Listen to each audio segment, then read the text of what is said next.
And at Bellawood, the U.S. Army, the Marine Corps, the French Army, and the British Army all get together to stop the German military in their tracks. Now, this made it not only a strategic battlefield, but a symbolic battlefield. Hey guys, Loud Guys! Today we are going to watch the most gangster Marine of all time, Dan Daly. So this is by Fat Electrician and we just love watching his videos. And now the most gangster Marine of all time. So we have seen much of his videos and he always picks out the most interesting topics in US's history. Like all the in US Navy or US Army, whenever something badass has happened, he just picks them up and tells a very good story about it. So now we'll listen about Dan Daly. So let's watch this video. Alright, go ahead and make your prediction now. Who would win in a fight? 200 Kung Fu practitioners with melee weapons or one Marine with a machine gun?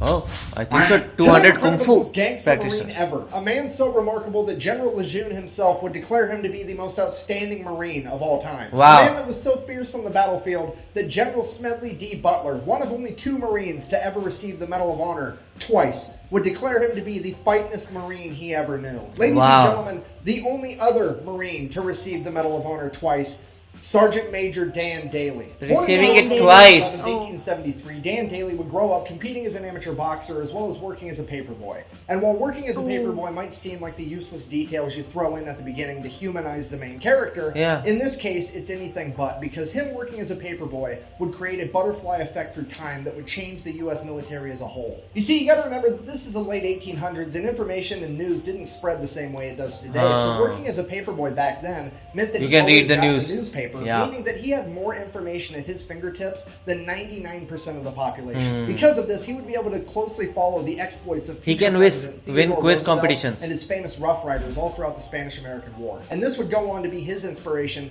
to join the U.S. Marine Corps, hoping that he too would be able to fight in the Spanish-American War. So that's exactly what he would do on January 10th, 1899, when Dan Daly would enlist in the United States Marine Corps at the age of 16 years old, coming in at only 5'6" and 135 pounds. But hey, as the old adage goes, it's not about the size of the dog in the fight, it's about the size of the fight in the dog. You see, the real problem here wasn't his stature, but the fact that he joined to fight in the Spanish-American War, and the Spanish-American War ended on December 10th, 1898, exactly 1 month prior to his enlistment date, but the news hadn't spread that far yet, so he ships off to training anyways. So fast forward, he finishes up training, realizing the Spanish-American War is over, he's kind of like, meh, I mean, the Spanish got off lucky, can't help it. I mean, let's face it, I'm gonna get the action I'm looking for at some point, right? This is America. We've been a country for like 124-ish years. And fight every time. Not in armed conflict for all of like 45 seconds at this point. Surely something's gonna pop up soon. So he ends up getting put on ship duty over in the Asiatic fleet on the USS Newark. And sure enough, like after a month of being there, the Boxer Rebellion breaks out, and guess whose ship is the closest one to be able to respond?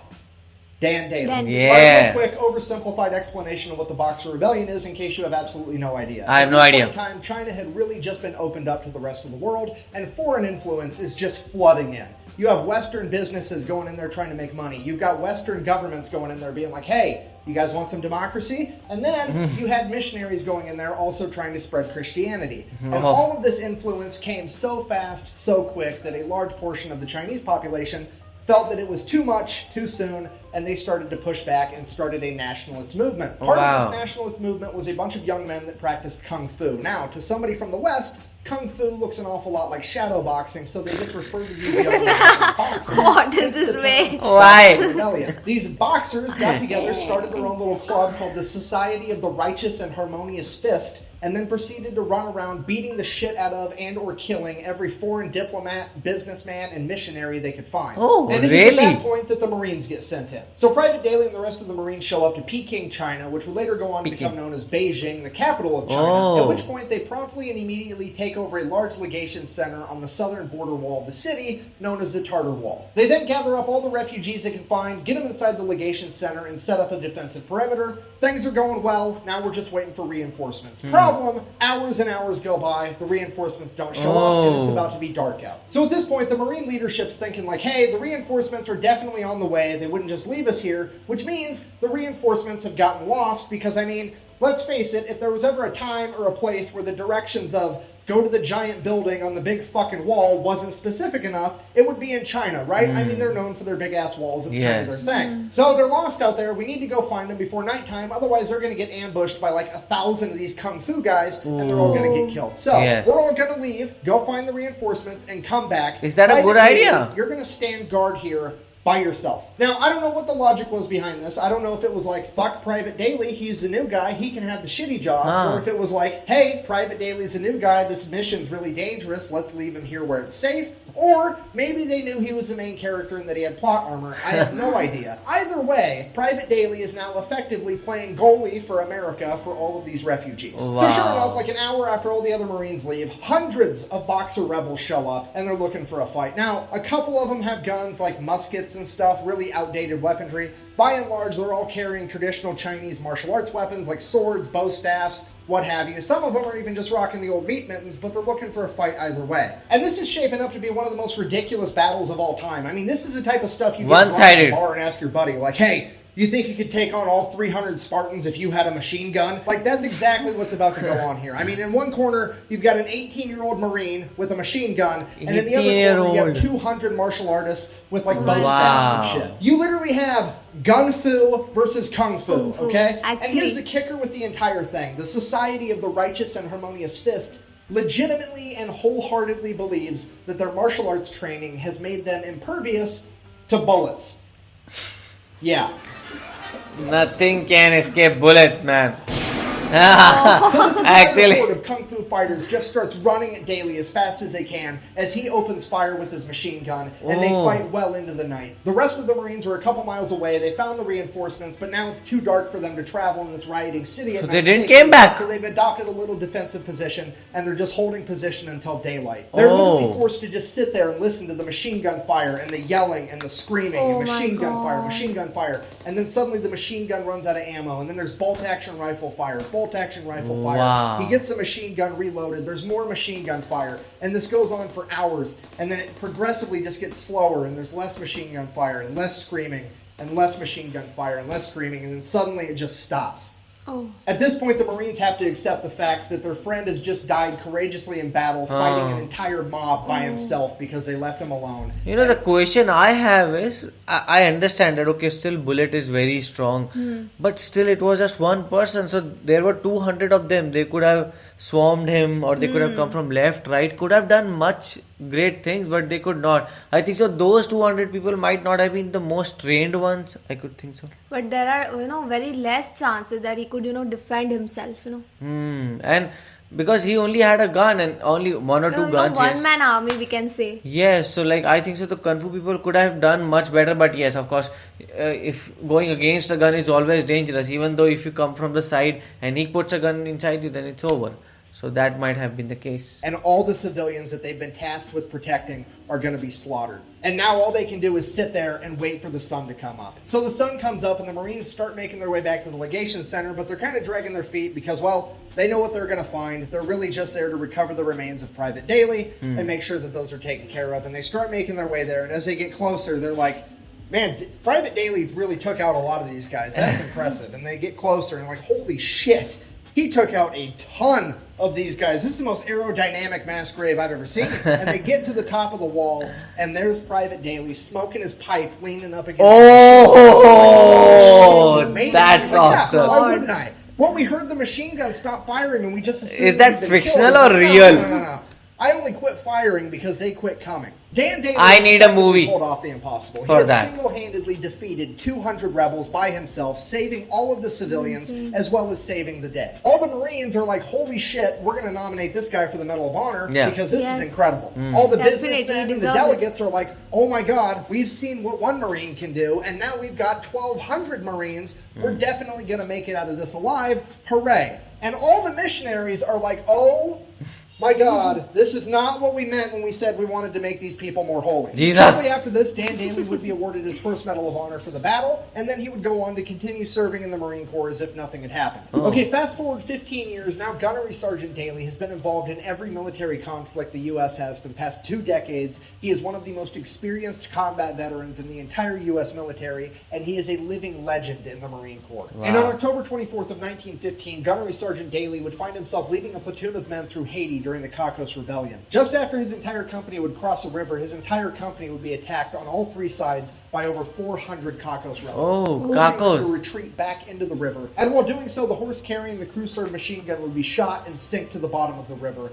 as the remaining Marines continued to cross the river before adopting a defensive position to repel the attack until nightfall. It is now pitch black outside, and Gunnery Sergeant Daly knows as soon as the sun comes up, they are going to get attacked again, and the only chance they have is to get that machine gun back from the bottom of the river. So he takes off by himself in the dark of night, goes all the way back to the river, and just begins diving to the bottom of the river, trying to find this dead horse with a machine gun strapped to it. And after hours of trying, he finally finds this horse, manages to go down, untie the machine gun, come back up for air, go back down again, getting pieces, ammunition, the gun itself, the tripod. He gathers this man is awesome. He's so courageous. And then straps it to his back and carries it back to his men. Bear in mind, that is over 200 pounds of equipment, and this guy is 5'6", 135 pounds, but he gets it done anyways. Now, Marines... I imagine him 5'9", 5'10". Number one, bring a gun. Number two, bring friends with guns. Number three, decide to be aggressive enough, quickly enough. If you're not picking up what I'm putting down, I'm trying to tell you that he is not about to use this machine gun for self-defense. He's about to use this machine gun for self-offense. First thing in the morning, he gets his men together. They launch an attack first, scattering the enemy into the jungle, retreating, and Daly has effectively saved himself and all of his men,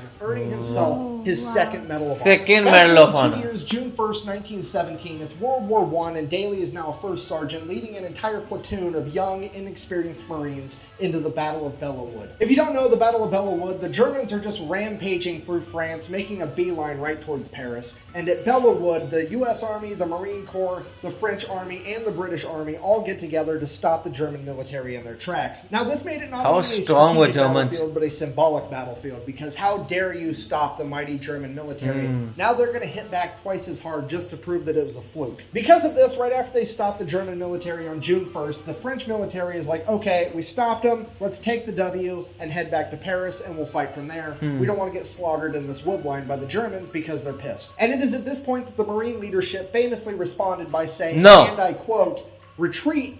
Hell, we just got here." And then the Marine Corps pretty much dons their gas masks, fixes bayonets, and proceeds to fight their ass off. These guys are so badass. 6 days straight. Okay, here's what I need you to understand. On paper, the Marine Corps should absolutely not win this fight. They are both outnumbered and outclassed. The German military is one of the most veteran fighting militaries on the planet at this point in time. And the Marine Corps is primarily comprised of a bunch of 18-year-old kids that have never seen combat. However, leading those 18-year-old kids is Dan Daly. Like Dan Daly. Okay, this video started with him being a paperboy from New York. He is now a 45-year-old man with 2 Medals of Honor that has been in the Marine Corps since he was 16 years old. This man is a grizzled veteran that has been there, done that, and has a t-shirt, and he is about to don his plot armor and fuck shit up. So the Battle of Belleau Wood kicks off on June 1st. Pretty much immediately, First Sergeant Daly's lieutenant gets shot, and he is now out of the fight. Okay, if you don't know what that means, the officer is the one guy on the battlefield that sorta kinda pretends like he gives a fuck, and he is now gone. The regulator is off the war machine, and First Sergeant Dan Daly is now in charge of his entire company, unopposed. Fast forward, June 5th, German artillery strikes the ammunition depot, lighting everything on fire. Dan Daly leads his entire platoon in, sets the fire out, prevents all the ammunition from exploding, saves the entire battle. Fast forward 5 days, June 10th, the German machine gun squad would try to advance on Daly's company. Daly would get up by himself with nothing but 3 frag grenades and his Colt 1911, using the 3 grenades to disable the machine gun before approaching, shooting their commanding officer, killing him, and taking the other 14 Germans as prisoners of war. Fast forward hours, even though they were like not that good underdogs. Young men that he's leading through this battle, and they're looking tired. They're looking like this is the worst time of their life. And it is at this point that Dan Daly decides that he needs to get aggressive enough quickly enough. What is this man, Dan Daly? For the last 10 days, and he's had enough of this bullshit. So he gets up, walks right out into the open in this wheat field that's functioning as no man's land between the Marines and the Germans. He looks at the Germans' line, turns around, looks at his Marines, and yells,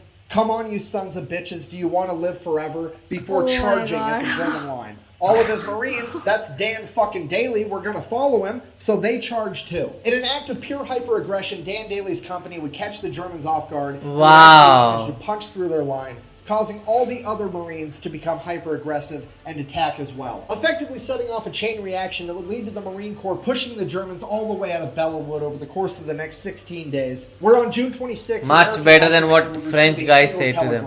And I quote, "Woods, now Marine Corps entirely." Wow. Giving America its first win in World War I and the Marine Corps its new moniker. Due to the blatant hyper-aggression of the Marines, the Germans began calling them the Teufelhunden, or the Devil Dogs. And it's all because of the actions of First Sergeant Dan Daly. After the Battle of Bellewood, Daly would continue to serve throughout World War I until on the 11th hour of the 11th day of the 11th month of 1918, the Germans would surrender, effectively ending World War I, which is why in America we celebrate Veterans Day on November 11th, which is also, by sheer coincidence, I'm sure, Dan Daly's birthday. The guy's the main character. I don't know what to tell you. So then, because Dan Daly was like the badass at the Battle of Bellewood, he gets put up for yet another Medal of Honor, potentially becoming the first man in American history to pull off the Medal of Honor hat trick, getting the 3 times. Absolutely everybody that was there that day all signs off on it. His men, his chain of command. Who rejected? They do the paperwork, they send it off to D.C. to get this man his medal. Then the political side is like, no, absolutely not. We don't care if he earned it or not. It's not about getting what you deserve. It's about doing what we think is fair, and we don't think it's fair that he should get 3 medals of honor, so we're just not going to give it to him. What is this kind of politics? Because we said so, go fuck yourself. So instead, they go ahead and they give him the Distinguished Service Cross and the Navy Cross, which, if you don't know, both of those are like tied for the second highest military honor, because apparently second plus second equals first,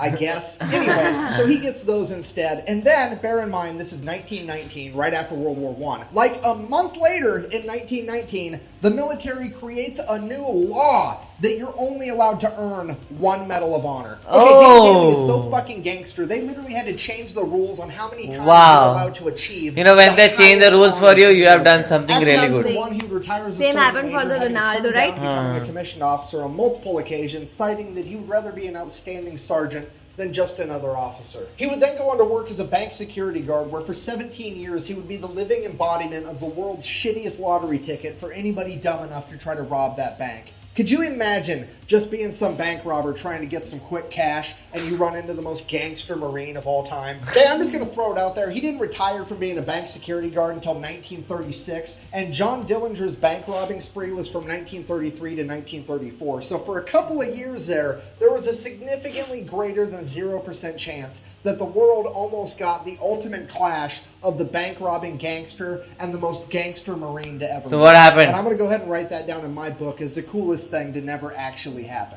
In conclusion, it did not happen. Is frequently accredited with the famous quote, "It's not about the size of the dog in the fight, but the size of the fight in the dog." When in reality, it wasn't Mark Twain that said that first. It was actually Dwight D. Eisenhower, 5-star Army General and the 34th President of the United States. Somebody that would have known good and well who Sergeant Major Dan Daly was. And I think that maybe, just maybe, he had that 5'6", 135-pound devil dog on his mind when he came up with that quote. He is literally the most gangster Marine of all time, and that story about fighting 200 people is the most gangster thing. Of course, and he is, proper definition of being a badass. And literally these things deserve a movie, because that part when he said that all the people have died and he was just sitting there and smoking a cigar, that deserves a movie. But I wanted him to get, that third time medal. Yeah, the only person to get it. And also the thing is like how good he is, like you can just see his talent, because fighting 200 people, most of them would have been like either they would surrender or they would run away,